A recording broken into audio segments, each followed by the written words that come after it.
The sky over Umuaka darkened unusually early that Sunday, heavy clouds rumbling like an angry spirit.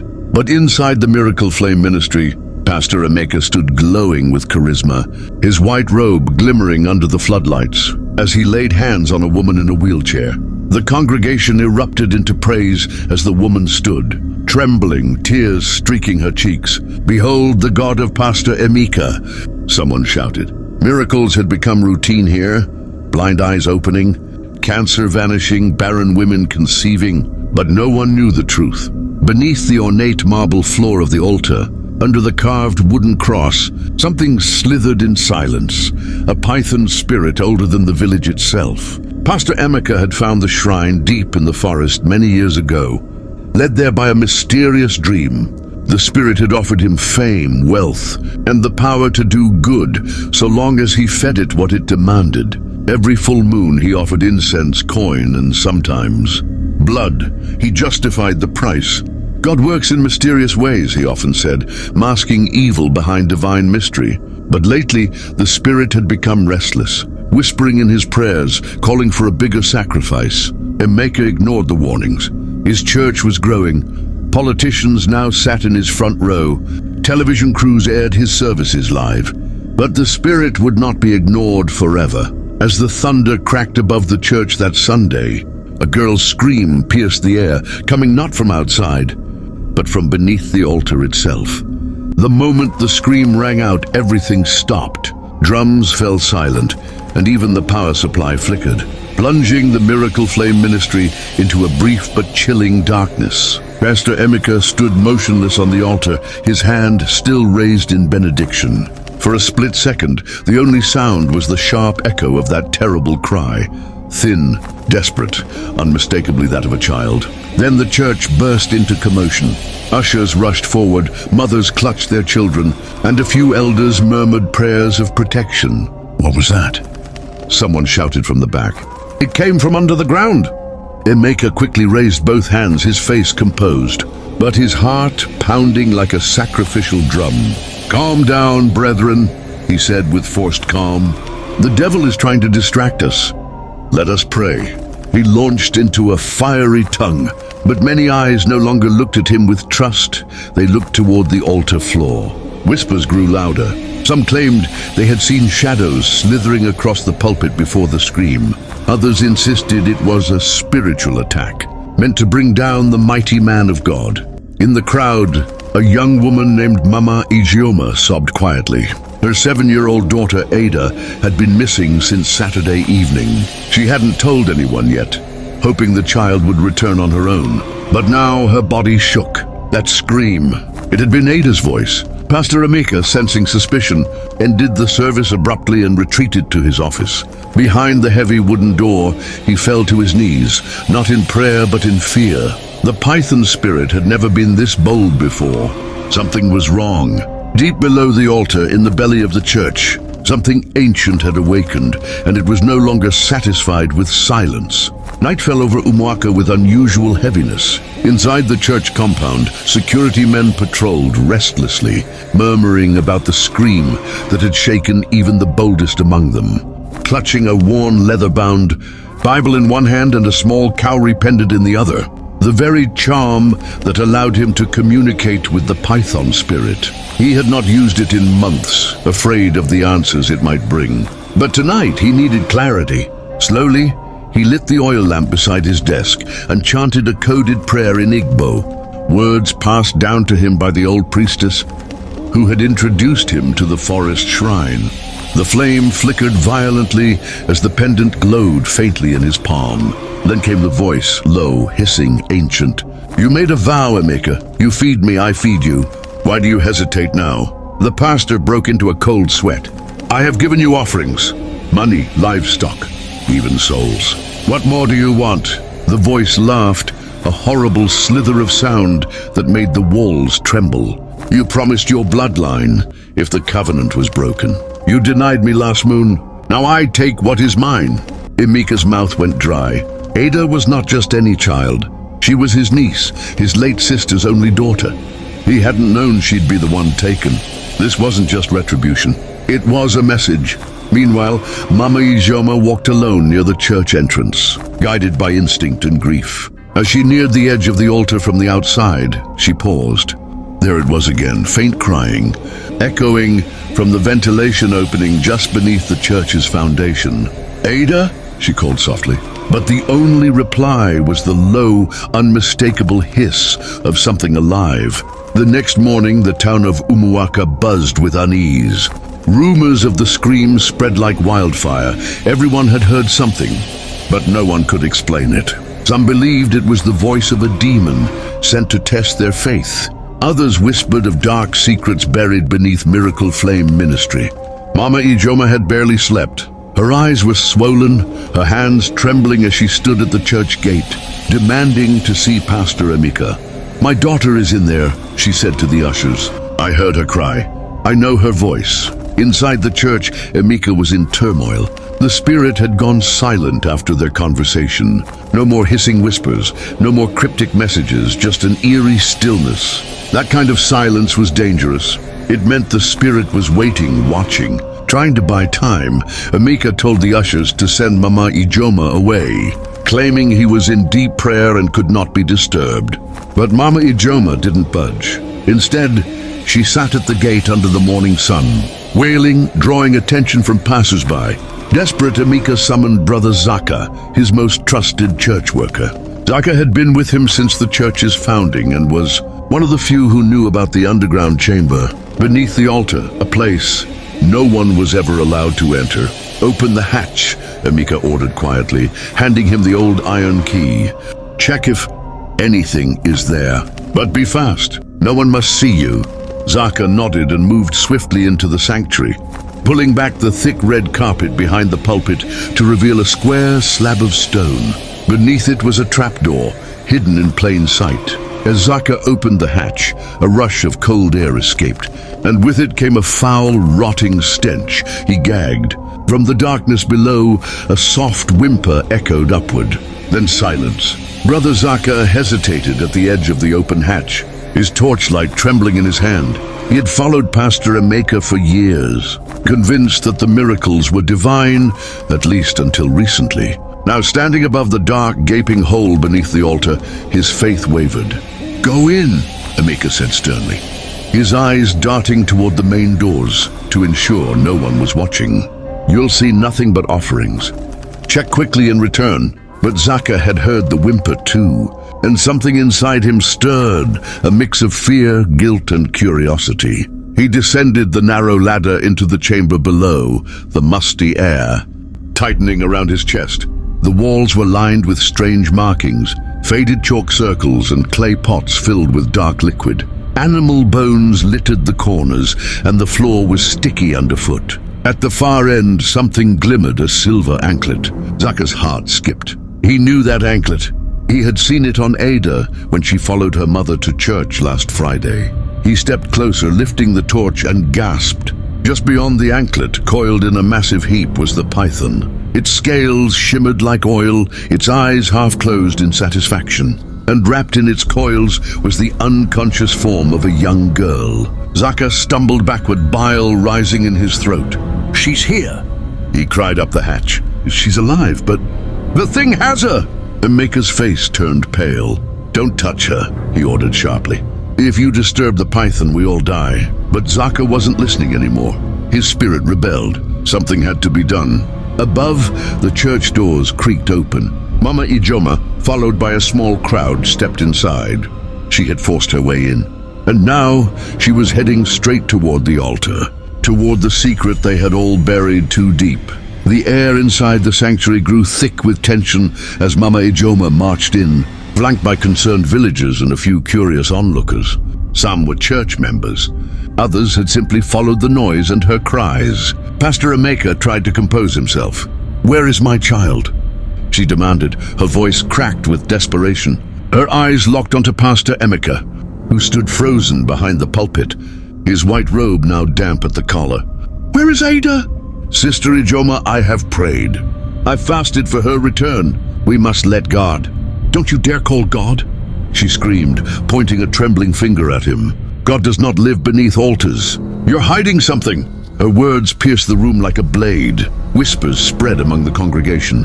What is she talking about? Hiding what? Before Emeka could reply, a muffled voice called from behind him.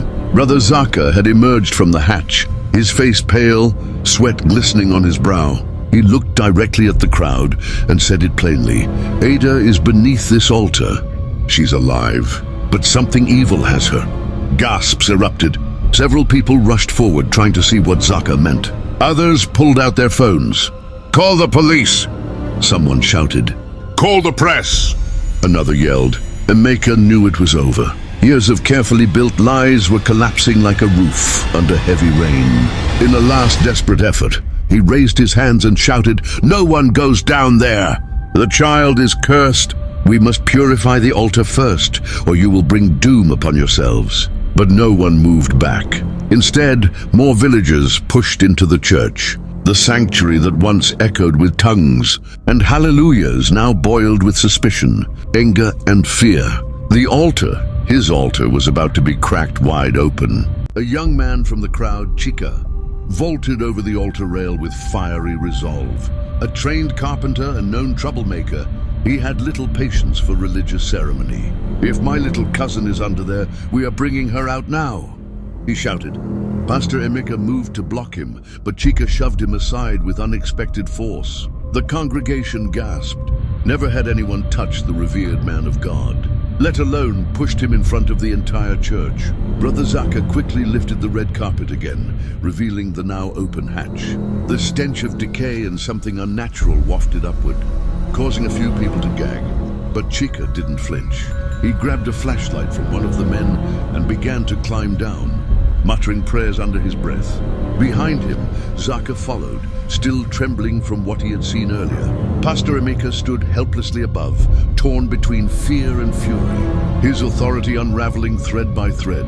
As Chika's feet hit the chamber floor, his flashlight beam cut through the gloom. He froze. There it was, the python, larger than anything natural, coiled protectively around Ada's limp body. Its eyes glowed red in the torchlight, unblinking. Its tongue flicked the air as if tasting the fear rising from the humans invading its lair. "Jesus," Chika whispered, dropping to one knee. "What is this abomination?" Back above, murmurs grew louder. "What kind of church is this?" someone asked. "Was this how he performed all those miracles?" Another said. Mama Ijoma wept openly now, her knees buckling as neighbors supported her on either side. She had heard Chika's whisper through the echoing chamber. Abomination. Pastor Emeka gripped the pulpit to steady himself. The spirit had warned him. The pact was broken. And now the beast was fully awake and hungry. Chika took one cautious step forward, the light of his torch now fully revealing the scale of what lay before him. The python was monstrous, easily the length of a bus, its skin patterned with unnatural symbols that shimmered and pulsed as if alive. Ada lay still within its coils, her small chest rising and falling gently. She was breathing, but barely. Zaka knelt beside Chika, whispering prayers and clutching the cross around his neck, which suddenly felt useless in the face of such evil. "We can't take her by force," he murmured. "It'll strike." Above ground, the noise inside the church was reaching a fever pitch. The villagers demanded answers. Phones recorded every word, every movement. Mama Ajuma cried out, "Bring her to me! Please, someone help her!" Pastor Emeka tried to speak, but his voice cracked. "If you disturb the beast, it will curse this entire land," he shouted. "Leave now. Let me handle it, alone." But no one listened anymore. Back in the chamber, the python began to move. Slowly, deliberately, it lifted its head. Locking eyes with Chika, the torches flickered. The air grew icy and a deep, rumbling voice echoed, not through the air, but inside their minds. "You trespass." The blood oath was broken. "I claim what is owed." Chika stumbled back but didn't run. "You can't have her," he said aloud, sweat dripping from his brow. "She's just a child. She has nothing to do with your wicked bargain." The python hissed, its fangs flashing briefly. Zaka's hand trembled near a rusted iron rod in the corner used long ago to stir sacrificial fires.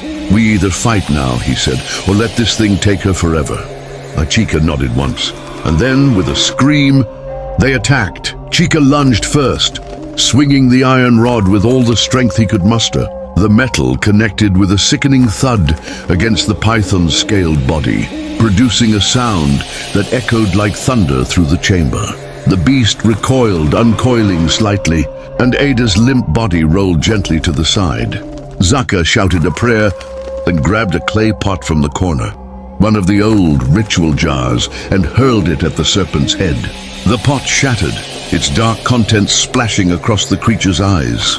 The python hissed violently, thrashing against the stone walls. Above, the church floor trembled. Congregants screamed and began to flee the building. Dust fell from the ceiling.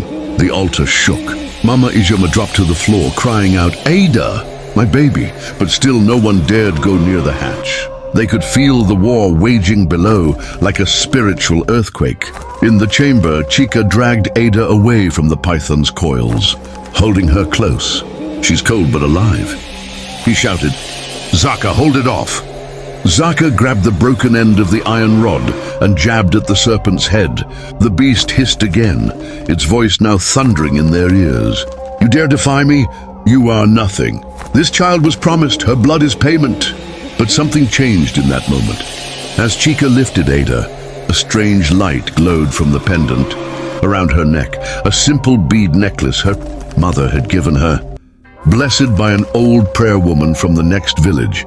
The light burned bright, forcing the python to recoil again, hissing furiously. The creature's skin began to smoke where the light touched. "The charm!" Zaka cried. "Hold it toward its head!" Chika did. The light flared, and the python let out a screech that shook the foundations of Miracle Flame Ministry. The chamber shook violently as the python thrashed in agony, writhing away from the glowing charm that hung around Ada's neck.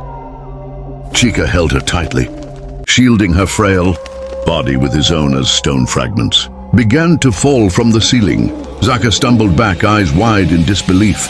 "That necklace, it's not ordinary. It's rejecting the spirit," he muttered, almost to himself. "It's blessed. Something holy is in it." The serpent backed into the far wall, smoke curling from its scales where the light had touched. Its hissing grew wild, panicked, not from pain alone, but fear. "The girl is marked by the old one," it hissed in a deep, guttural tone. "The light-bearer's blood flows in her. You have brought a curse upon yourselves." Chika didn't understand the spirit's words, but he didn't need to. He tightened his grip on Ada and yelled, "We're leaving now!" With one arm around her, he helped Zaka climb the ladder. Every step was a struggle. The chamber walls groaned, like the building itself was alive, angry at what was being taken from its depths. Above ground, the crowd had moved back from the altar, afraid the entire church might collapse. Pastor Emeka stood alone now, sweat pouring down his face as he clutched the pulpit like a drowning man. He had made sacrifices, yes, but nothing had prepared him for this unraveling. She was marked. Light-bearer's blood? That was impossible. He hadn't foreseen this. The spirit had said nothing of divine interference. Then from the hatch a head emerged, Zaka. Behind him, Chika climbed out slowly, Ada in his arms. She stirred faintly, her lips parting as a whisper escaped. "Mama!" Mama Ijeoma let out a wail that silenced the room. Her child was alive, and the spell was broken. The moment Ada's head lifted from Chika's shoulder, and she whispered, "Mama," it was as if the entire atmosphere inside Miracle Flame Ministry shifted. Cries of fear were replaced by gasps of awe. Mama Ijeoma collapsed to her knees and crawled forward, scooping her daughter into her arms with trembling hands. "Ada, my Ada," she sobbed, pressing her lips to the child's forehead. Ada, weak but conscious, gripped her mother's wrapper with what little strength she had. The entire congregation stood frozen, watching, processing, struggling to comprehend what they had just witnessed. Chika's clothes were torn and soaked in sweat and dust. Zaka's lips moved silently in prayer, but his eyes burned with fury. He turned to face the altar where Pastor Emeka still stood. "You told us this place was holy," Zaka said, loud enough for all to hear.